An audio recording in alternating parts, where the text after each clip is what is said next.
What's up, everybody? Jared Sandler here with you with our Rangers update for today. Yesterday, we had some news. First of all, Rangers manager Chris Woodward had his option exercised for the 2022 season. This shouldn't be a surprise.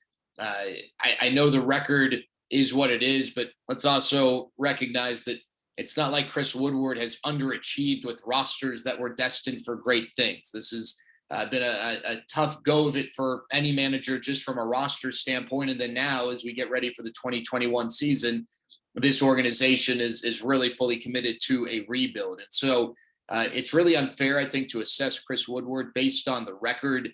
I think where it's fair to assess him is the guys in the clubhouse and their thoughts on playing for him and how those guys love playing for this guy and just the general progressive mindset, open to ideas, the curiosity to try and get this team back to where it needs to be.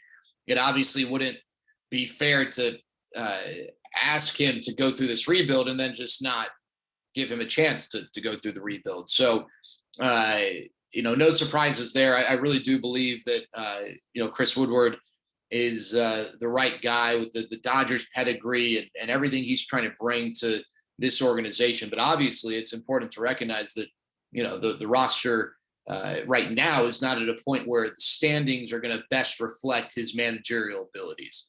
The Rangers made some roster moves yesterday. Speaking of the roster, we learned specifically that Jason Martin and Spencer Patton wouldn't make the team. They were sent down, reassigned to the minor league workout group. Not a surprise there. We also learned that Colby Allard and Joe Palumbo have been optioned to AAA Round Rock. They're not going to make the team. Again, not a surprise there either. In case you're wondering, the difference between those two and the characterization, the way that they're characterized is it's more procedural and technical than anything.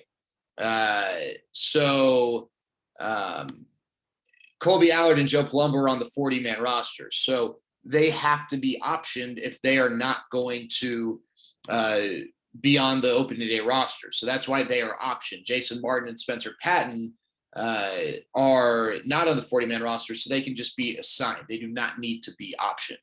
We also learned that these six have made the team: Dane Dunning, Taylor Hearn, Wes Benjamin, John King, Brock Holt, and Jonah Heim. Jonah will be the backup catcher to Jose Trevino. If I had to guess, it's a 60-40 timeshare split. Brock Holt, I think, will be a backup utility infielder. We'll get some starts at third base, in addition to Rougned Odor. Not clear yet whether or not he'll be the backup shortstop. We'll get into that in a second.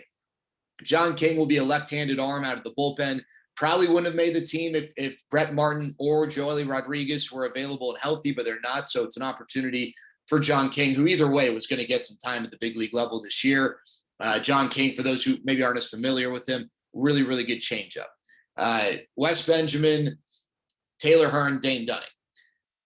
Jordan Lyles, we know, is going to be a part of the tandem. We don't know that all three of these guys are going to fill the remaining three spots and part of the two tandems in the Rangers rotation.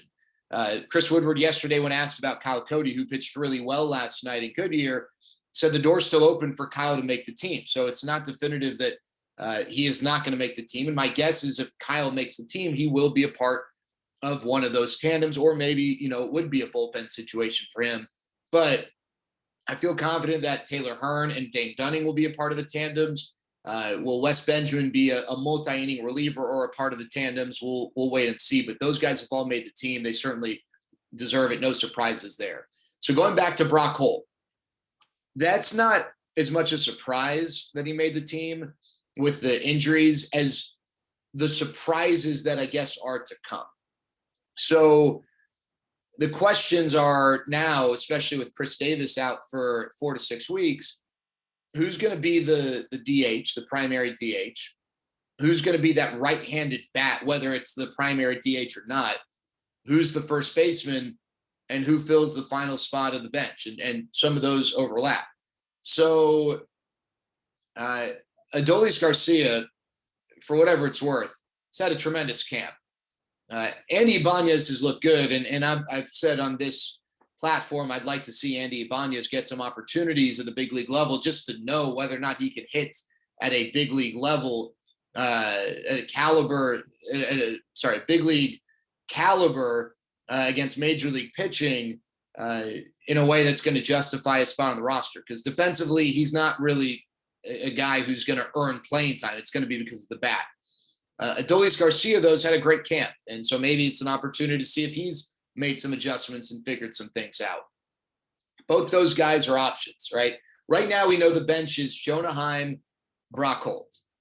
I think that, with the other two spots, you can go a few different directions. So one spot has got to be for, a right-handed bats who, and sorry, I forgot, Eli White. We know Eli White's going to be, it's not official yet. I'd be shocked if Eli White was not on this team. So now that's one bench spot. So we need to figure out who the DH is going to be, or the guy who can DH and maybe will sometimes play elsewhere. We need to figure out who that fourth bench spot is. So a few options here. The Rangers can go with both Nate Lowe and Ronald Guzman. If they do that, then obviously both guys stay in the organization. And in that case, Nate Lowe would probably DH. Ronald Guzman would be your starting first baseman. They could go with Ronald Guzman as their starting first baseman and option Nate Lowe. In that scenario, again, they keep both guys in the organization. Or they could go with Nate Lowe and designate Ronald Guzman for assignment, in which case they're likely not keeping Ronald Guzman in the organization. He's likely going to be claimed on waivers. So that is one possible route. Now, what about Charlie Culberson? If Charlie Culberson's that fourth bench spot, then you can't keep both Lowe and Guzman. If Charlie Culberson's on this roster, it's likely because he's the best option as a backup shortstop for defensive purposes. But right now, if Charlie Culberson's not on the roster, then Brock Holt's your backup shortstop. He's not as good defensively at short, but he can play the position. So the Rangers have some options here.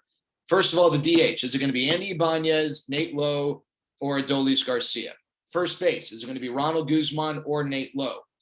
Final roster spot. Is it going to be Ronald Guzman or Charlie Culberson or someone else that we're not considering?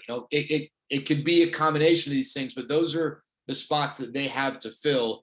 And it'll be interesting to see how they go about it here over the next few days. We might not even know until this team actually heads back to Arlington for the exhibitions against the Brewers. So that's just a little roster update. Talk to you guys later.